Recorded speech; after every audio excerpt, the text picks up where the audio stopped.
Steilasek Hezkuntza Sailari behin eta berriro exijitu dio mahai sektoriala deitu dezan, negoziazio esparrua garatu ahal izateko.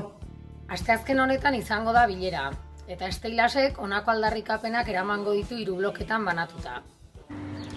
Lehenengoa, orain arte eskatutako guztia jarraituko ditugu aldarrikatzen. 60 urterekin jubilazioa, erosa ahalmena berreskuratzea eta ratioen jaitsiera. Bigarrena, koronavirusak eragindako salbuespen egoera dela eta Hezkuntza Sailaren kudeaketa ordezkapenen kasuan tamalgarria izaten ari da. Hezkuntza Saila jorratzen ari den proposamenaren arabera, ordezkapenen 7% beteko lirateke soilik. Ordezkapenak lehenengo egunetik bete behar dira, enpleguak mantentzeko eta ikasleen hezkuntza eskubidea bermatzeko. Hirugarrena eta azkena.